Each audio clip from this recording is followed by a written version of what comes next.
আসসালামু আলাইকুম রহমতুল্লাহি ওয়া বারাকাতুহু।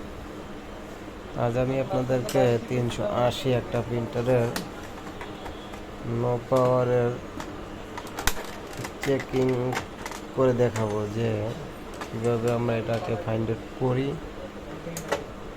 আর কাস্টমারের সাথে কথা বলি। প্রথমত 380 প্রিন্টারের স্ক্যানারটা খুলতে হবে। স্ক্যানারটা খোলার জন্য আমি উপর একটা স্ক্রু ছিল, স্ক্রুটা খুললাম। ওর ভিতরে একটা পার্ট আছে, ওটার একটা স্ক্রু খুলে নিলাম। তখন ভিতরে পার্টটা বেরিয়ে আসলো। এখন স্ক্যানারের সাথে কিন্তু একটা কেবল আছে। স্ক্যানারের ওই সাইডে একটা লক আছে যে ভিতরে ঢুকে যায়।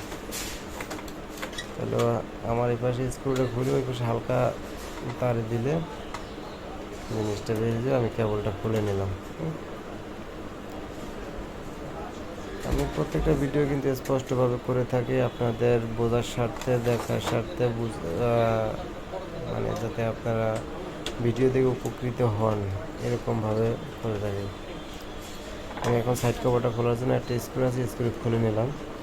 নিচে দুটো লক আছে আর এই সামনের সাইডে একটা লক আছে। আমি পাম্পার ইউনিটটা মানে ওয়েস্টেজ ইঙ্ক বক্সটা খুলে নেব, যাতে যদি মনে করি যেতে কালি আছে তাহলে হয়তো প্রিন্টারটা নাড়াচাড়া করতে কালি পড়ে যাবে, যার কারণে আমি পাম্পার বক্সটা খুলে নিলাম। ম্যাক্সিমাম প্রিন্টারে কিন্তু এই ওয়েস্টেজ ইঙ্ক বক্সে কালি ফুল থাকে, যেটা প্রিন্টার খুলতে গেলে এটা পুরো প্রিন্টার ভিতরে নষ্ট হয়ে যায়। দেখেন এখানে একটা লক,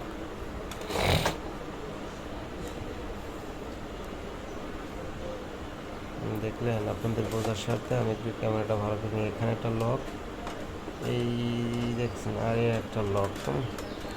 যখন আমরা চাপ দিই তখন এই ফাঁকা জায়গাটায় আপনার যে কেচিংয়ের পার্টটা বের হবে ওই পার্টে আমাদেরকে দুইটা লক থেকে যেটা আইসা বসে গেছে। এখন 380 আপনারা যে কোনো প্রিন্টার সার্ভিসের জন্য আমাদের কাছে পাঠাতে পারেন কুরিয়ার সার্ভিসের মাধ্যমে। আন্তরিকতার সাথে আপনাদের প্রিন্টারের সার্ভিস করে দেওয়ার চেষ্টা করবো ইনশাআল্লাহ। শপ নম্বর 108 চাষড়া সময় মার্কেট, নারায়ণগঞ্জ। দেখেন আমার পাটটা খোলা শেষ। এখানে দেখেন দুইটা লক, যখন আমরা বডির সাথে করি বড় লক দুইটা বডির সাথে ফাঁকা জায়গাটা বসে পড়ে। যাই হোক, এখন আমি মাদারবোর্ডটা একটু চেক দিব, কারণ অনেক সময় শর্ট দিলে মাদারবোর্ড চলে আসে। কিন্তু প্রিন্টারটা যখন আমার কাছে আসে তখন নো পাওয়ার ছিল। দেখেন আমি আমার কানেকশনটা দিয়ে দিলাম, দেখলাম পাওয়ার আসেনি। এখন আমি শর্ট সার্কিট দিয়ে দেখবো কী অবস্থা। আমি যখন শর্ট সার্কিট দিলাম দেখলাম সরাসরি পাওয়ার চলে আসছে। আমি মনে করছিলাম আলহামদুলিল্লাহ আমার প্রিন্টার ওকে। এখন বন্ধ করলাম, ছাড়লাম, পাওয়ার চলে আসছে, কিন্তু আমার মেশিন মুভমেন্ট করে না। তাৎক্ষণিক অবস্থায় আমি ধরে নিলাম যে আমার সফটওয়্যারের সমস্যা। আমি আমার কম্পিউটার থেকে ইউএসবি কানেকশনটা কানেক্ট করলাম, কিন্তু দেখলাম হার্ডওয়্যার পায় না। হার্ডওয়্যার না পাওয়ার কারণেই আমি বোর্ডটা চেক করে দেখব।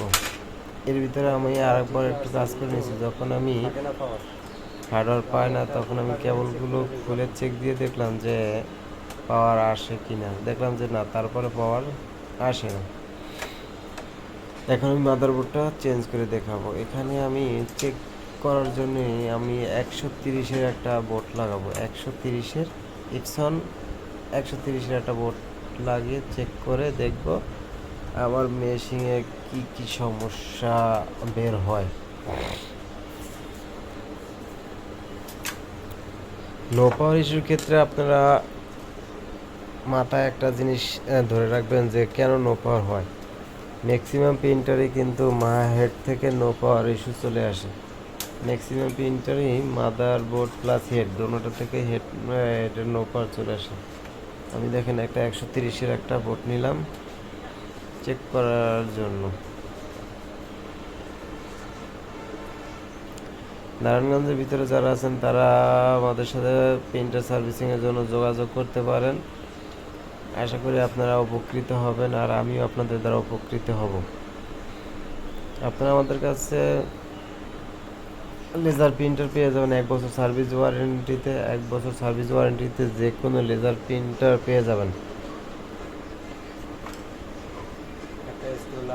আর প্রত্যেকটা লেজার প্রিন্টারের সাথে টোনারের দাম পড়বে 300 টাকা। প্রত্যেকটা লেজার প্রিন্টারের সাথে একটা টোনার দাম আসবে 300 টাকা। সেই ক্ষেত্রে প্রিন্টারের উপর নির্ভর করবে কোন টোনারের দাম 300 টাকা আসবে। যেমন বড় বড় প্রিন্টার আছে 3300, 2035, 2055, তারপরে আপনার 402, 404, এগুলোর আবার একটু দাম বেশি আসবে, 500 বা 600 টাকা করে আসবে।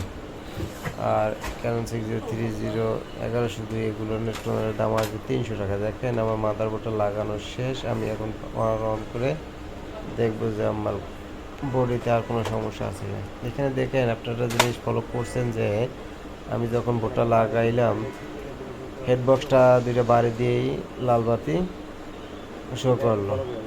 এর কারণটা হলো দেখেন, আমি আর একবার দেখাই দিচ্ছি।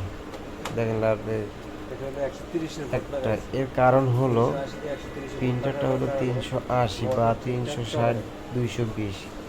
এর ভিতরে যদি আমি 130 মাদারবোর্ড লাগাই, এই হেডের এই মাদারবোর্ডে আপনার মোটর কাজ করে না। যার কারণে আমাকে যেটা করতে হবে, আমি কানেক্টর দুইটা খুলগা শুধু আমি মোটরের তার দুইটা ঘুরিয়ে দেব। যেটা উপরে ছিল সেটা নিচে দিয়ে দেবো। একটু কাজ করলেই কিন্তু হয়ে যাবে। আপনারা হয়তো মনে করেন যে আমি মাদারবোর্ড চেঞ্জ করছি, হেড কাজ করে, তা মোটর কাজ করে না, এখন দুটোটাই চেঞ্জ করতে হবে। কোনো দরকার নেই ভাই, আপনি শুধু কানেক্টর এই দুইটা খুইলা লাগিয়ে দিয়ে দিবেন। একটু ভিডিও বড় হওয়ার কারণে আমি এটাকে করেই করছিলাম। দেখেন আমি পুরো মেশিন রেডি। এখন আমি প্রিন্ট আউট করে দেখলাম যে অন্য কি কি সমস্যা আছে।